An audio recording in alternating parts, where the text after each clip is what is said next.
It's Marley from the Energy Boutique with your energy forecast for Monday, September 26th. So the moon is in Libra all day. Of course, we just had our new moon in Libra yesterday afternoon. We are still very much in the new moon energy. There's still no illumination from the moon in the sky, which means that we are still sitting in the funk, sitting in the darkness, dabbling in the shadow self in order to realize what it is that we're moving away from and what it is that we desire to move closer to. There are 12 different aspects here today, and 7 of them involve the moon. Venus is trining Pluto. This is a beautiful, beautiful energy for us. Of course, Venus being the ruler of Libra season, of this new moon in Libra energy. She is in Virgo energy right now, wrapping up her time there this week. She will be taking her place of power in Libra later on in the week. But right now, at the final degrees of this Virgo energy, she is starting to make a lot of sense of a lot of things, especially where it is that she has to take better care of herself, where her own health and wellness and wholeness is just as important as taking care of everyone else, where she has been doing a deep dive, analyzing the details of what brings her happiness, what brings her joy, where it is that she needs to kind of up her worth and up her value.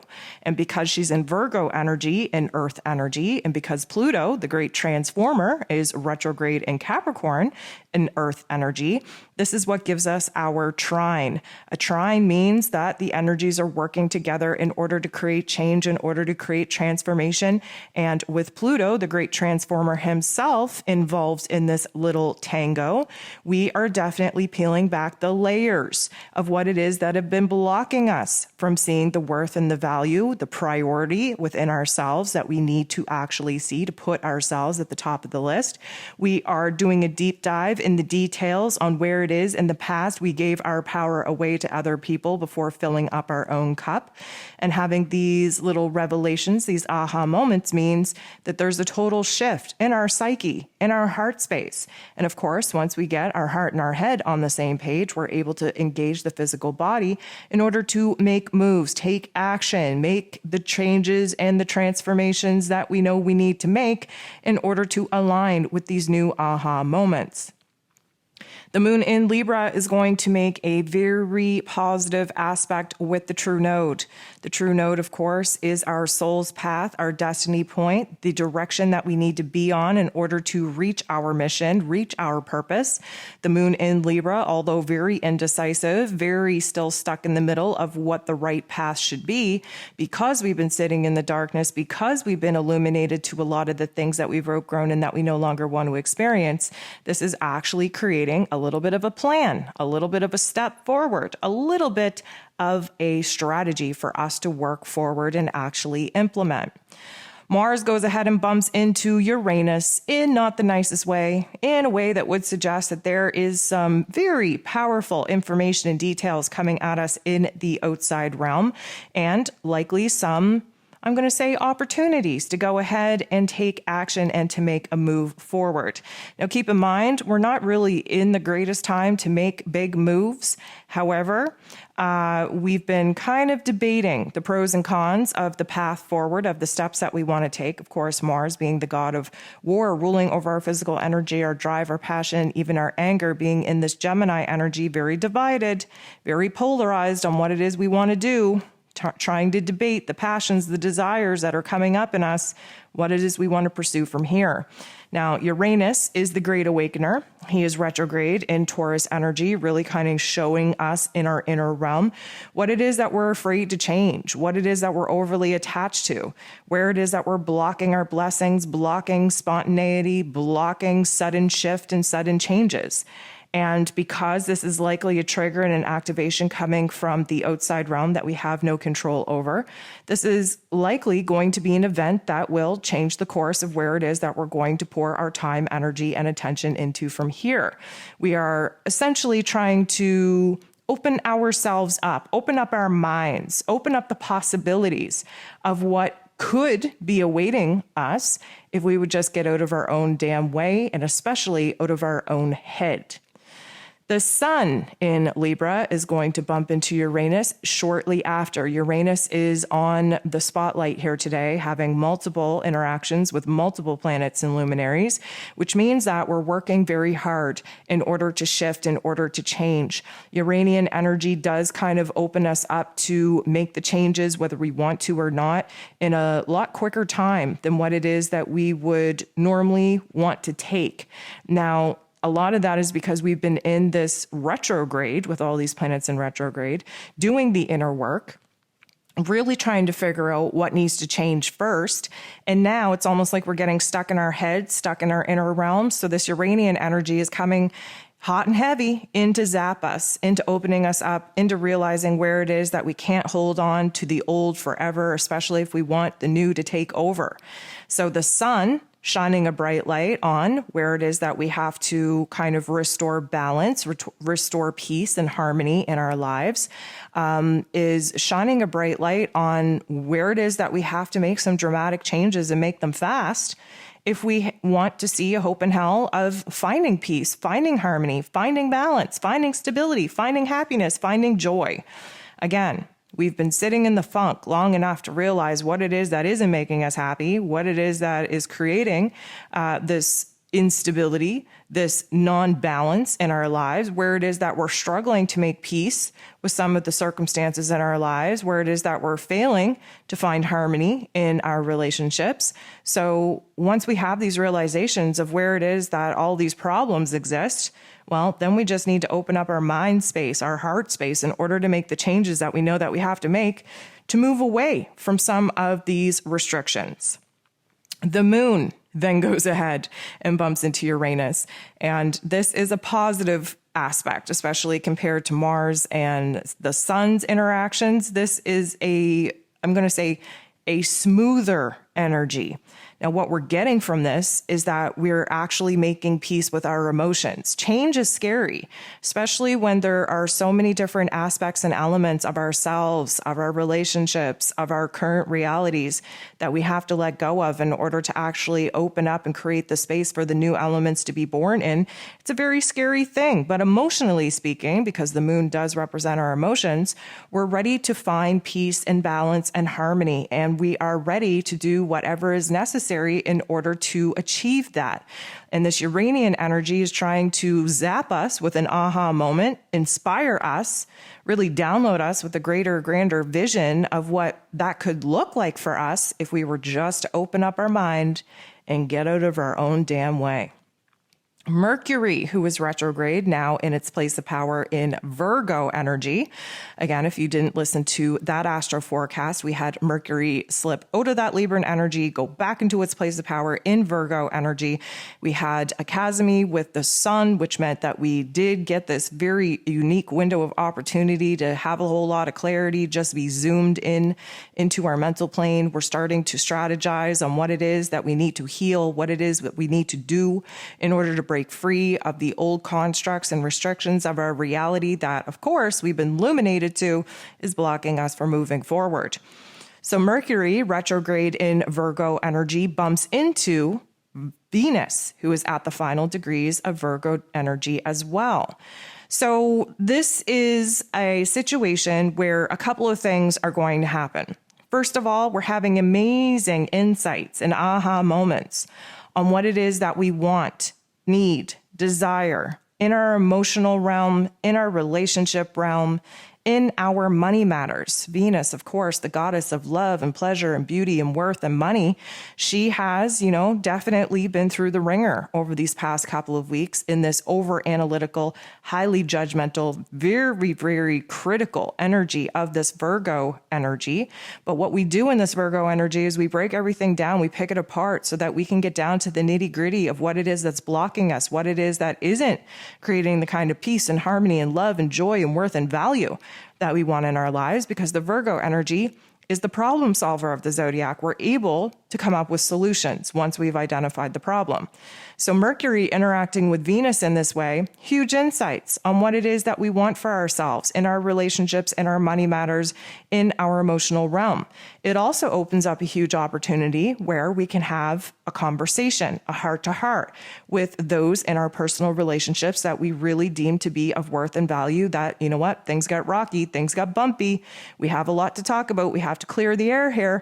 Keep in mind, Mercury's still retrograde, but the beginning of having these heart-to-heart conversations definitely needs to happen. We have to be raw. We have to be vulnerable. We have to be, I guess, focused on what it is that we want to fix, vulnerable in what it is that we want to fix, and of course, open up a dialogue with those that are, very, very much a part of these relationships and what it is that we need from these particular people in order to meet us halfway. The moon then goes ahead and bumps into the true node in such a way that would suggest that we have an opportunity here. Now, the opportunity is a learning opportunity. It's also an opportunity to really try to use our mental power to come up with a plan and a strategy to move forward. Yes, the indecisiveness of this Libran energy is really going to challenge us, but again, quiet your mind. Listen to your heart space. We are in a retrograde, which means that our intellect is not working as well as we would like, which means that we have to trust our intuition and our emotions in order to guide us through. There is major growth, major improvement right around the corner for us, but we have to decide that that's what we want for ourselves. We can't continue to ping back and forth between the old versus what we want for the new without doing anything, not taking any action to actually align with the new reality that we wish to manifest. The sun is going to oppose Jupiter 1 minute before the moon opposes Chiron. So the sun and the moon are both in Libran energy. Jupiter and Chiron both retrograde in Aries energy.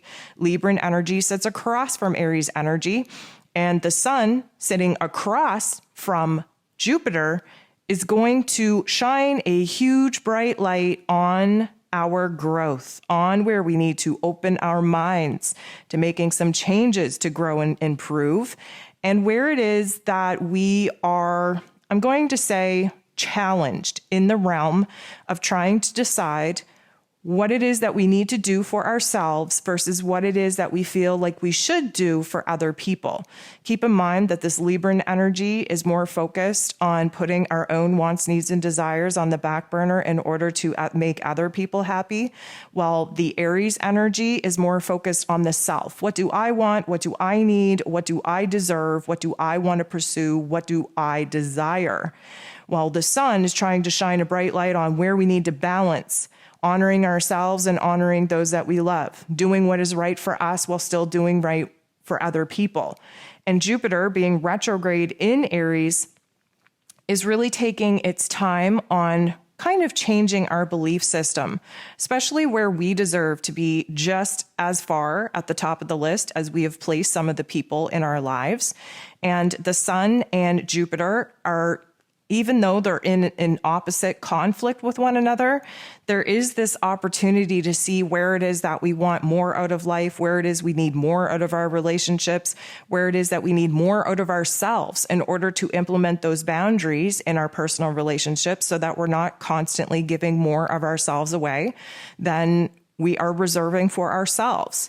Now, the fact that the moon opposes Chiron just 1 minute after is likely going to bring up a lot of, I'm going to say, wounds. Now, again, Jupiter being in the mix amplifies everything, magnifies everything. Volume is all the way up on our thoughts, on our feelings. Right now, there is a polarized energy really tearing us apart. Libran energy is all about balance, but we tend to find balance through the extremes. The moon being the emotional part of ourselves, sitting opposite of Chiron, the wounded healer, who is retrograde in Aries energy, really doing a number on our own identity, our identity issues. And when it comes to Libran energy, the lesson that we should be learning here is where we have created our own ego identity out of other people's lives, where we've thrown ourselves so freaking far into other people's lives and other people's business that they have become a part of who it is that we are.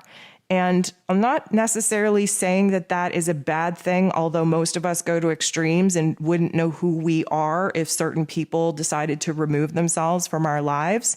But at this particular point in time, there's a lot of insecurities, a lot of doubts, a lot of fear around losing people, losing relationships, losing who it is that we are and who it is that we would be without the connection of being intertwined with these certain people. So no doubt, this is going to be a tough time later here in the day when we have, the sun and the moon both sitting opposite of Jupiter and Chiron. But what we know to be true out of this is that we need some polarized uncomfortability in order to realize where it is that we have to pour our time, energy, attention, and love in order to heal some of these particular wounds that are being definitely amplified to us under these influences. The moon goes ahead and bumps into Uranus, which creates all kinds of confusion. Instead of providing us with an aha moment and insight right now, we are a little bit on the other end of the spectrum where we are confused, where there's this inner, I'm going to say spiraling, where we are closed-minded, where we are not open to change, where we are just kind of curling up in a ball because we've realized, through some of the earlier aspects that guess what? We're at a very pivotal point of our lives right now, of our realities, where we can't just hope and pray for change. We actually have to make the change. And many of us tend to choke when it's time to take action, when it's time to actually step forward and make the moves that we know that we need to make. And right now, especially as we just went through this new moon in Libra energy, we are definitely starting to see where it is that we are responsible for our own health, happiness, and wellness. The moon goes ahead and trines Mars and then trines Saturn. Now, granted, a trine is a good vibe, a good energy for us. We get that because the moon in Libra is an air energy. Mars in Gemini is an air energy. Saturn retrograde in Aquarius is an air energy. So what we get out of this is that the moon trining Mars means that, guess what? We have switched up our attitude, switched up our focus. We are trying to put some pep in our step. We are trying to hype ourselves up, get motivated, get inspired, get determined on being able to actually pursue the path that we desire to pursue, even if it does mean that we have to make those scary changes that we just sat in a ball and kind of cried over 2 minutes ago. Now, that is a good thing because Mars, again, is the god of war. Anything that we decide upon, anything that we desire, anything that we actually want to pursue, we will stop at nothing until we actually get it. But this is a mental game. We're in an air energy, so this is a mental game. We have to have the inner narrative. We have to have the inspiration and the motivation, the determination in order to kind of put those tunnel vision goggles on and see the path that we need to take. Doesn't matter about the challenges, doesn't matter about the obstacles. We need to just hone in on the strategy, on the plan to actually move forward. And because we are trining another positive aspect with Saturn, Mr. Karma himself, who is retrograde in Aquarius energy, this has been a lesson about boundaries. This has been a lesson about what kind of systems, routines, foundations, structures do we have to build in our lives right now in order to act as the bridge to get us away from where it is that we're at to where it is that we desire to be. And it comes down to recognizing, because Saturn's retrograde in Aquarius has been a lesson on where it is that we have put our own wants, needs, and desires to the side to do what we think that other people wanted us to do or expected us to do, and where it is that that actually got us. So this is about rebalancing the scales, so to speak, in the roles and responsibilities that we have, the obligations, the commitments that we've made to other people, where it is that maybe we have to pull back on being so available, being so forthcoming to help other people until we get our own shit straight and actually help ourselves.